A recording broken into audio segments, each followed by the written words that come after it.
머리 감고 손바닥을 봤는데 오늘따라 유난히 많이 남아있으면 그 순간 심장이 먼저 내려앉죠. 오늘 그 불안 확실하게 정리해드릴게요.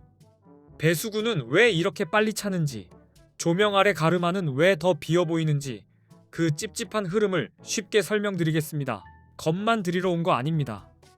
뭐가 두피를 흔들고 뭐가 관리에 도움되는지 해결책까지 바로 이어서 말씀드릴게요. 후기가 좋은 탈모 샴푸 5개를 직접 사용해봤고 기준으로 비교해봤습니다. 오늘은 그 비교에서 드러난 선택 기준과 결론을 압축해서 설명드릴게요. 비교해보면 진짜로 느껴져요.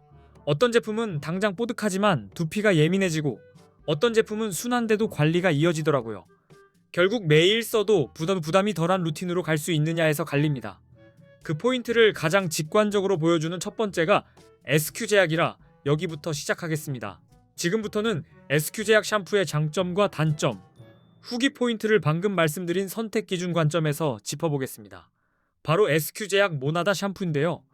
이 제품은 탈모 관리에 도움을 주는 성분의 함량이 가장 높게 느껴졌고 실제로 관리가 이어지는 체감도 좋았습니다. 다만 첫 결제할 때는 다른 샴푸보다 5,000원에서 만원 정도 더 비싸게 느껴질 수 있어요. 그래서 처음엔 망설여도 왜 이 가격인지 납득되는지가 핵심입니다. 또 한 가지 인식 포인트가 있습니다. 일반 코스메틱 회사가 아니라 제약회사에서 만든 제품이라 사용자 입장에서는 안정성이나 부작용 우려가 상대적으로 덜하다고 느낄 수 있다는 점입니다.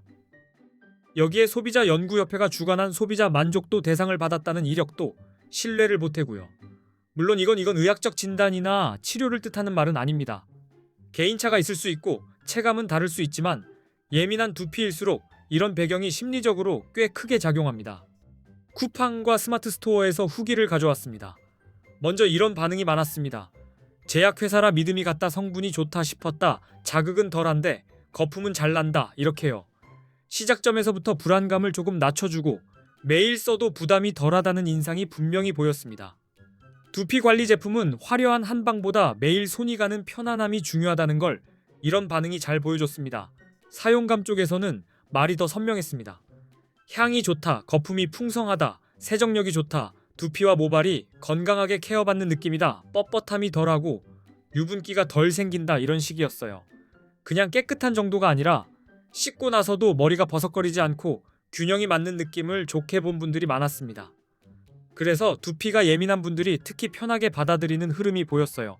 체감 후기는 더 조심해서 봐야 하지만 의미는 있었습니다. 머리카락이 탄탄한 느낌이다, 빠지는 양이 줄어든 느낌이 있다, 출산 후나 스트레스, 원형 탈모 같은 상황에서 관리에 도움이 된 느낌이라 추천하고 꾸준히 쓰겠다는 말이 이어졌거든요. 다만 이런 느낌은 어디까지나 사용자 후기의 언어입니다. 모두에게 똑같이 나타난다고 볼 수는 없고 그래서 더더욱 루틴과 생활 습관까지 같이 봐야 합니다. 문제는 여기서부터입니다. 탈모 흐름을 방치하면 어느 날 갑자기 큰 사건처럼 터지는 게 아니라 일상 구석구석에서 조용히 커집니다. 머리 감을 때 손에 남는 느낌이 더 커지고 배수구는 더 빨리 막히는 것처럼 느껴지고 정수리나 가르마는 조명 밑에서 더 비어 보이는 느낌이 들죠. 베개 위 오기, 옷 위, 책상 위에 머리카락이 자꾸 눈에 밟히면 사람 마음이 먼저 지칩니다. 그러면 거울 보는 시간 자체가 스트레스가 됩니다. 왜 그럴까요? 몸이 피곤하고 스트레스가 쌓이면 수면이 흔들리고 수면이 흔들리면 두피 컨디션도 같이 흔들릴 수 있습니다. 여기에 자극적인 세정, 행군 부족으로 남는 잔여물, 너무 뜨거운 바람으로 오래 말리는 습관까지 겹치면 두피가 예민해지기 쉬워요. 그런데 많은 분들이 며칠 써보고 바로 결론을 내립니다.